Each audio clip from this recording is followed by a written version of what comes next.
Hi, everyone. Let's get started. So we're going to do one more example on finding the area of a triangle given the vertices. And then we're going to go on to identities involving the dot product and the cross product. Okay, so let's do one more example on that triangle.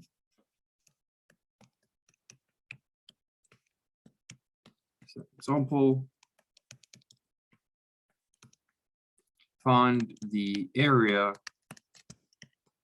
of the following triangle.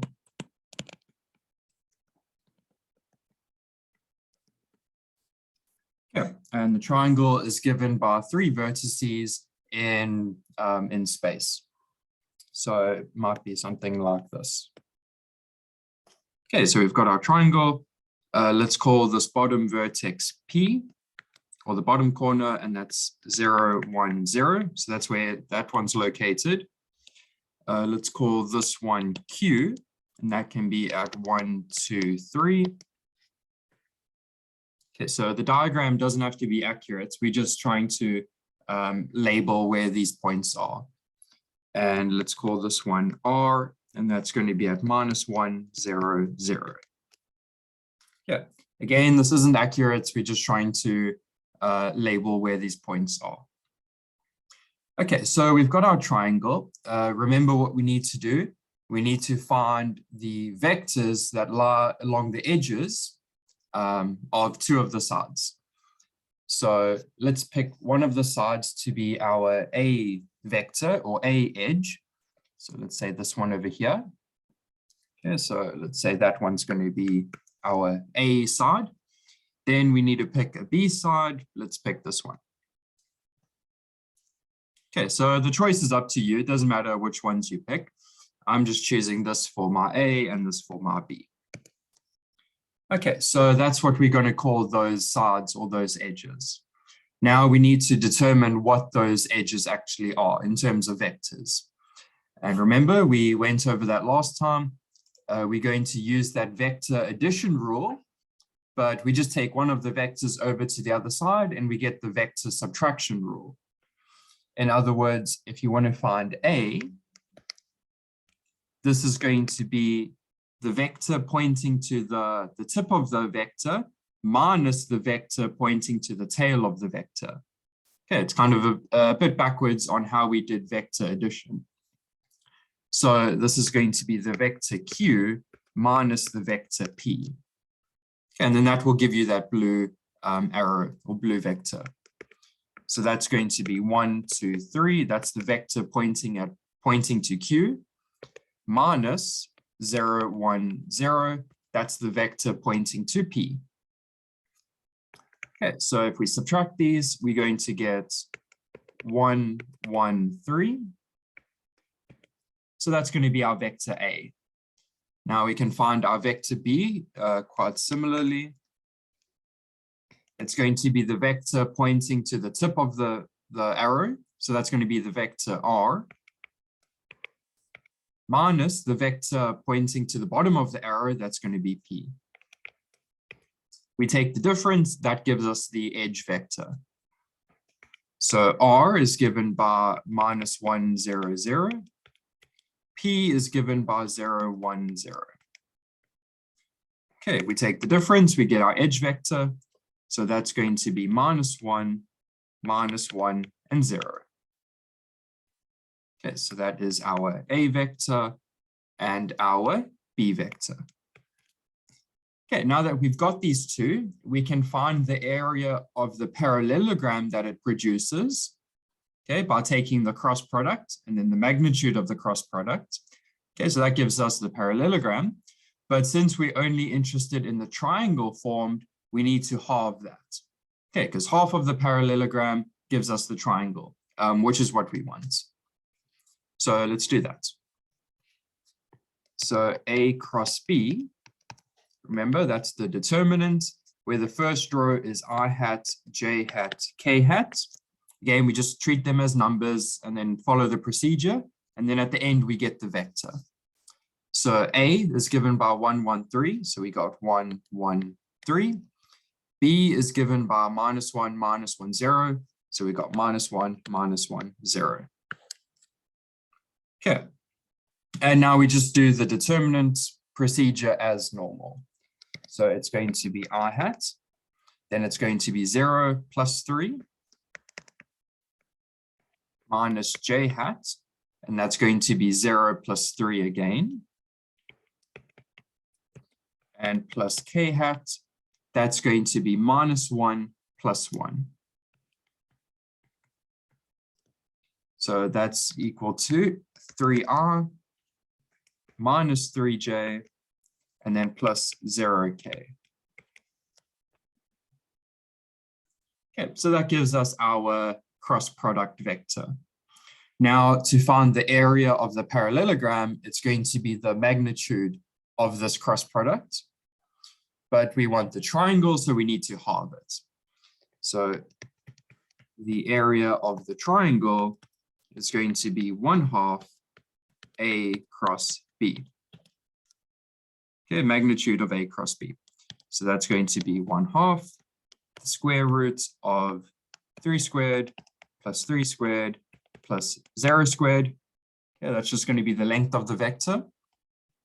So 3 squared, that's 9. So we have 9 plus 9, that's 18 over 2. So root 18 over 2. Then you can write units squared since this is an area, but I'm not too worried about that. Okay, are there any questions about this example?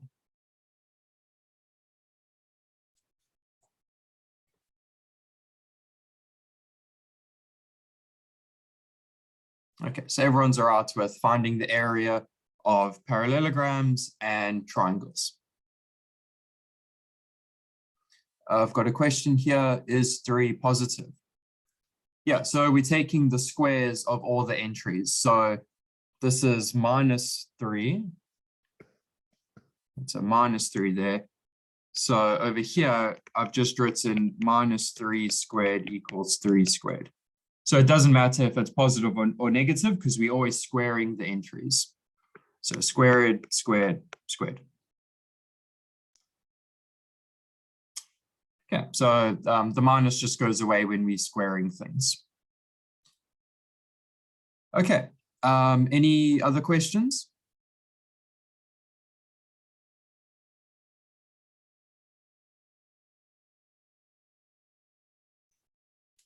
Okay, let's move on to the identities involving the cross product and the dot product.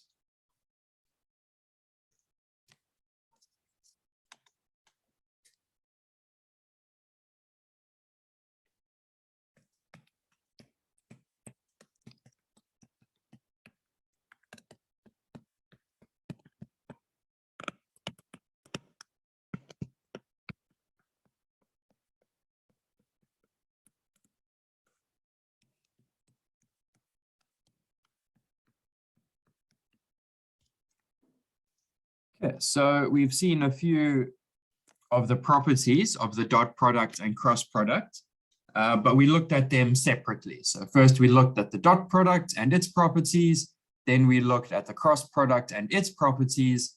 Now we're going to see several identities where we combine these two operations. Okay, so the first one, the first one is called the Binet-Cauchy identity.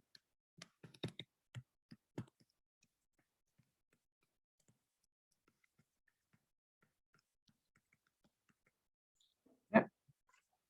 And it says that if we have the following operation here, so we've got A cross B dot product with C cross D, then this is equal to A dot C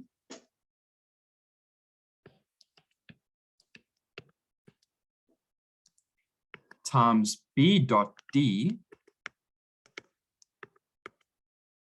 minus B dot C times A dot D. So you see that on the left-hand side, we've got a mix of cross products and dot products. So let's just highlight that. We've got the cross product here in yellow, and we've got the dot product in blue. And then on the right-hand side, you see that we only have dot products between the vectors, and then normal scalar subtraction and multiplication. So between real numbers. Because remember, if you have the dot product between two vectors, you get a real number back. Okay. But if you have the cross product between two vectors, you get a vector back. Okay, so this relates the two operations. Okay, so that's the Binet-Cauchy identity. Number 2, we've got Lagrange identity.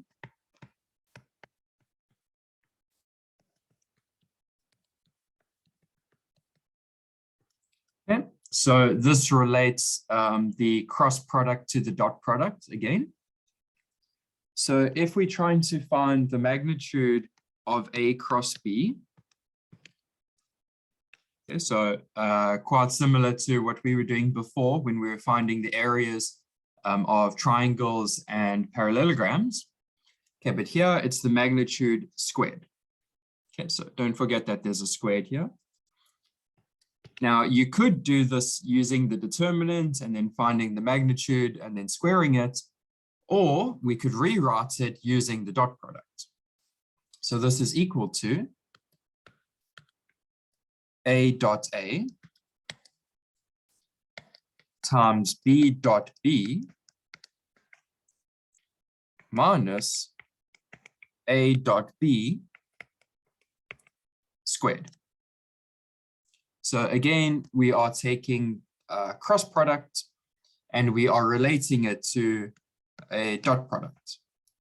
Okay, so on the left-hand side, we've got a cross product between vectors.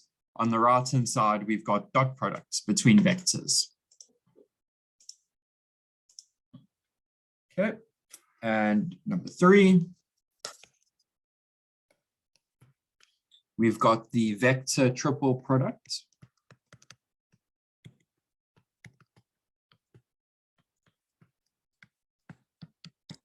Okay, so this is if we are taking the cross product between 3 vectors.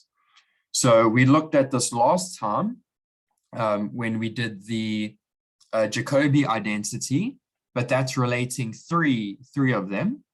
But now we're just looking at one of those terms. So that is the term like A cross B cross C. Okay, and remember what the Jacobi identity said. If we take this and then add, let's just do that on the side here.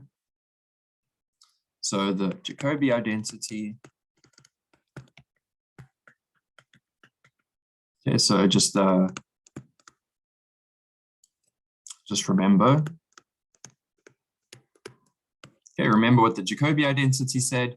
That was A cross B cross C plus B cross C cross A plus C cross A cross B. If we add all of these together, then this gives us the 0 vector. Okay, so this was with that triple product, but here we are only looking at one of these.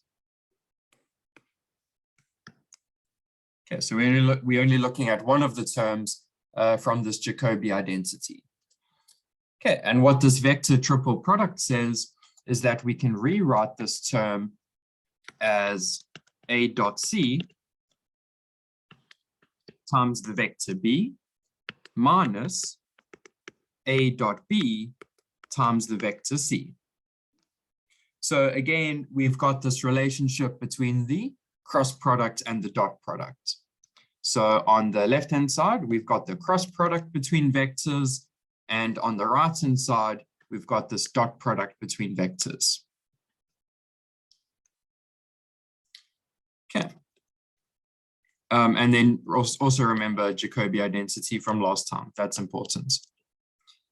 Okay, and lastly, number 4, the scalar triple product.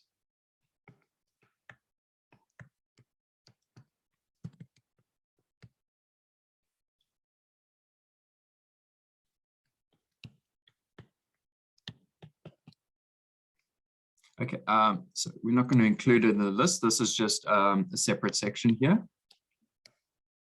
Okay, so you've got the vector triple product, which is the product between three vectors using the cross product.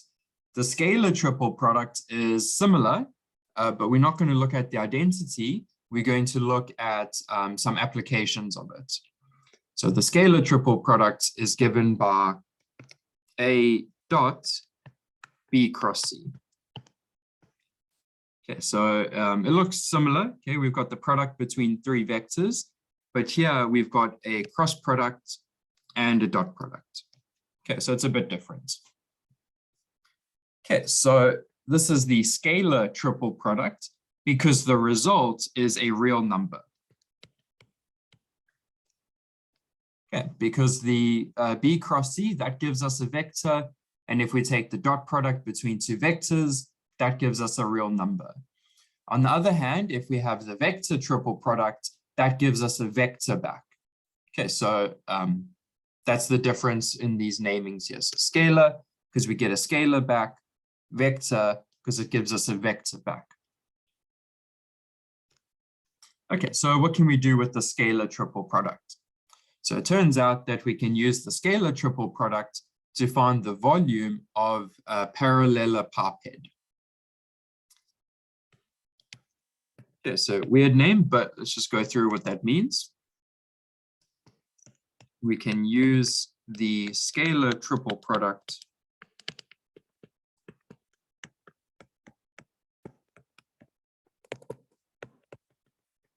to find the volume of a parallelepiped. Okay, long name, but what that just means is it's like a box, but pushed over slightly. So the sides of this are parallelograms. So let's just do a little example here.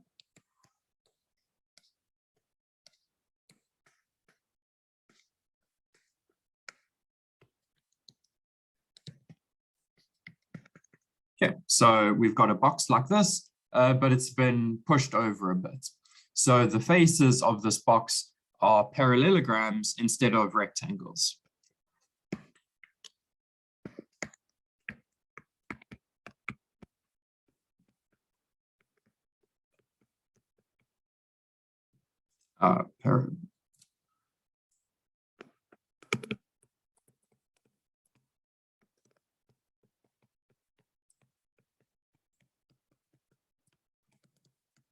So that's what a parallelepiped is.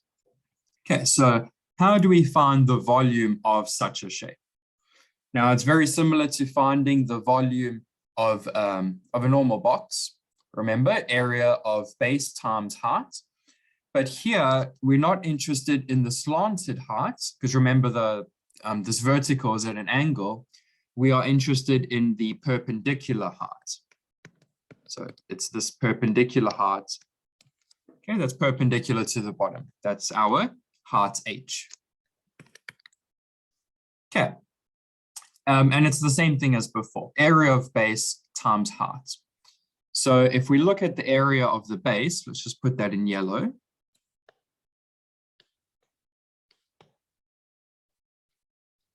Okay, we know how to find the area of a parallelogram now using vectors. So let's say we've got our vector A running along this side. So let's call that A vector. And let's say we've got B vector going along the other side. Okay, so that's going to be our B vector there. Then the area of the base can be found using the cross product of A and B. Okay, we did that last time. So area of base is equal to the magnitude or the length of the vector of A cross B. Okay, that's the area of the base. Now we need to multiply this by the perpendicular height. Okay, so let's just fill in what A cross B is. So that's a vector pointing up this way, A cross B. Okay, again, If you want to know the direction of A cross B, remember just to use your right-hand rule. So if we do A cross B, then that's going to give us this red vector pointing upwards by the right-hand rule. If we did B cross A, then the vector would be pointing down. Okay, so just keep that in mind. Now we've got another vector C. Let's put that in yellow here. That's this side over here. That's going to be C. So what we want is to find the vertical height. We've got the slanted height, but we want the vertical one. So we need to take C and project it onto A cross B, because then that will give us that vertical projection H. So H is the projection of C onto the vector A cross B. Okay, remember when we did projections, we've got C. If we project it onto A cross B, then that gives us this length H. Yeah, that's what happens when we do projections. Now, how do we turn this projection into a vector operation that we can do? Well, remember that projection is another way of doing the dot product. Okay, so it's just another word for that. So if we want this projection here, H, it's just going to be C dotted with A cross B. And that's going to give us the height H times the area of the base. So that's our volume. So volume is equal to C dotted with A cross B.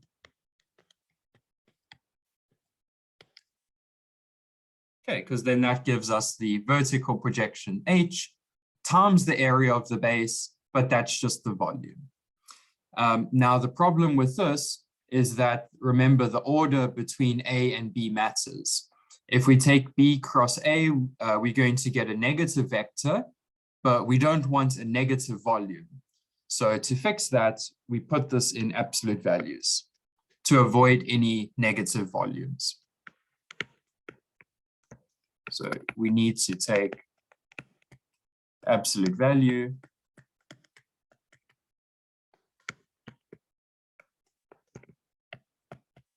to avoid negative volumes.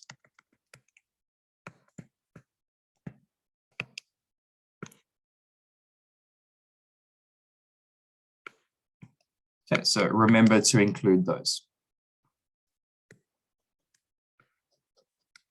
Okay, and then this is the scalar triple product that we saw earlier. Okay, so this inside part here, we call that the scalar triple product.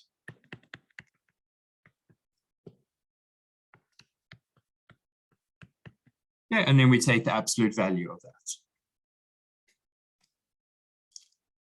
Okay, are there any questions about this?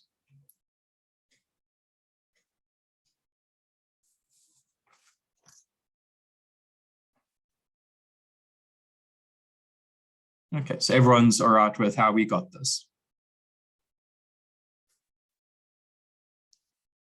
Okay, let's have a look at an example.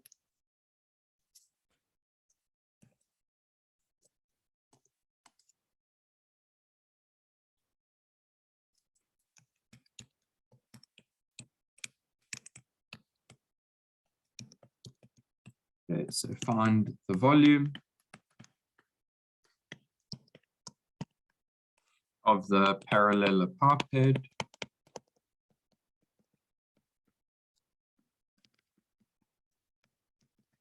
with sides given by the vectors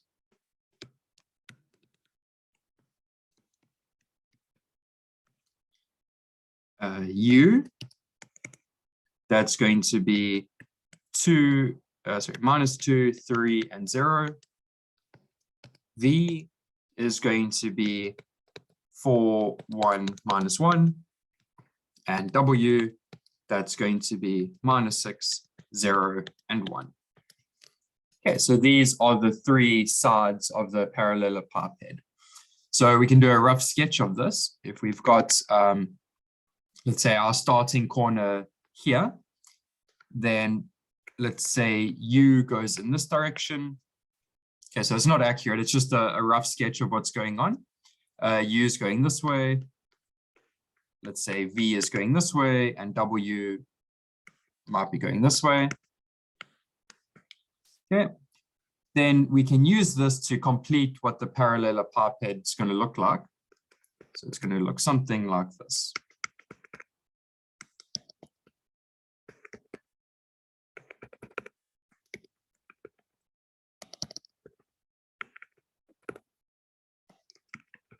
Okay, so some kind of box that's been pushed over.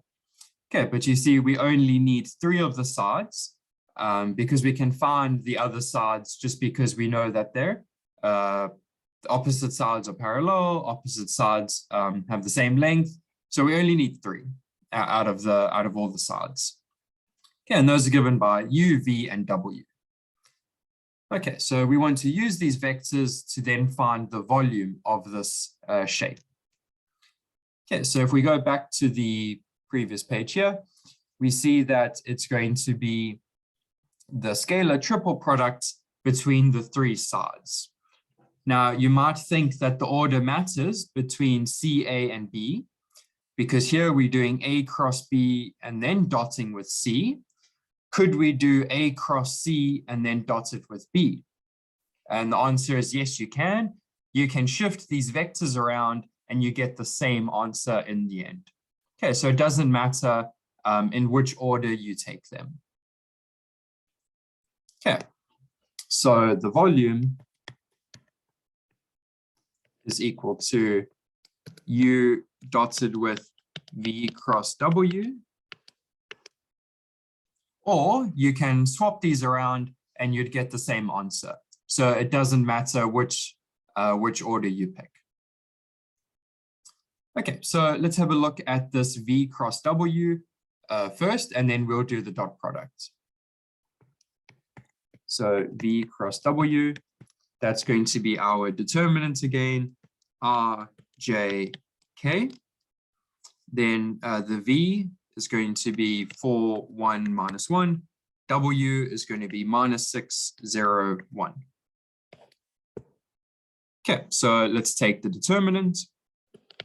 That's going to be I hat,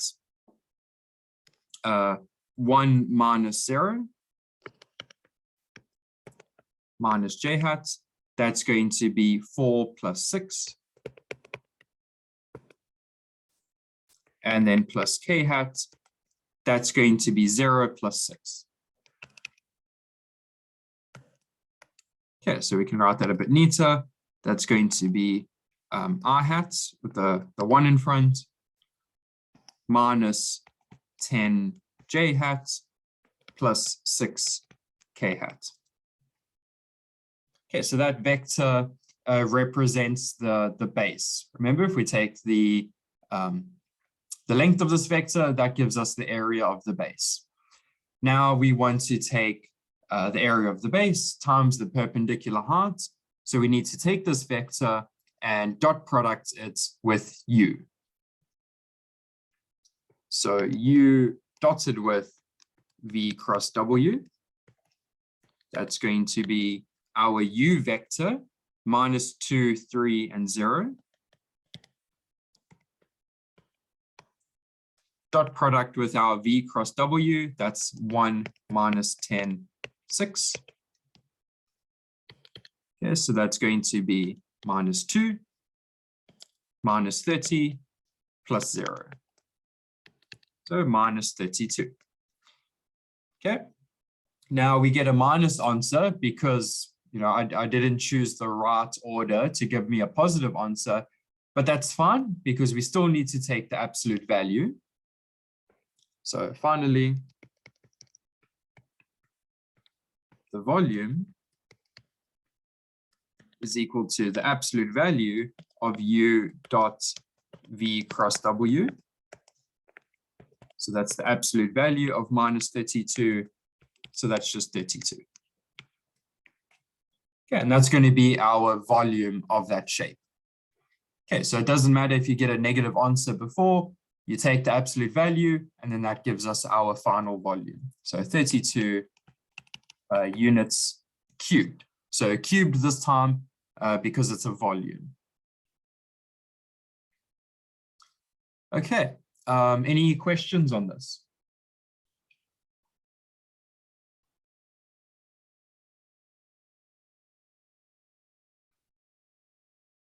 Okay, so it's not too bad. All of these operations here we've done before. We're just combining the dot product and the cross product now. Okay, but we know how to do each of those. Okay, so homework for today. Let's go back here.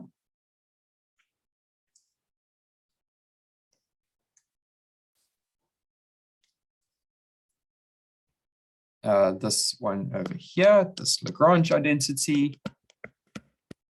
Prove this identity for homework.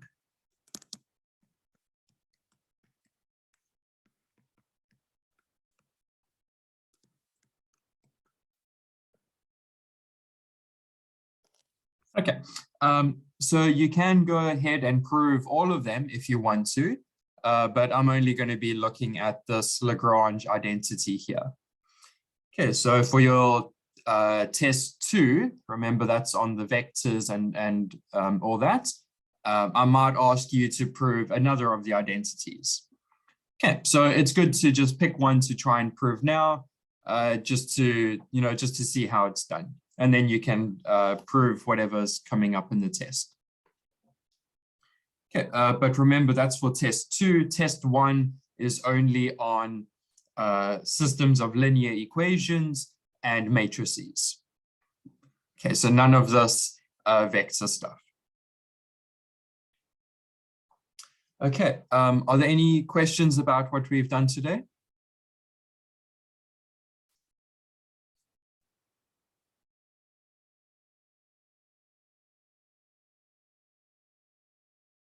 Okay, so yeah, go do that for homework, upload it to Learn. Then the first person to get it right will get the bonus marks. And then I will upload the solutions at about 5 o'clock, just so that everyone gets a chance to see how it's done. Okay, and then I'll see you later in the tutorial session. Okay, bye everyone.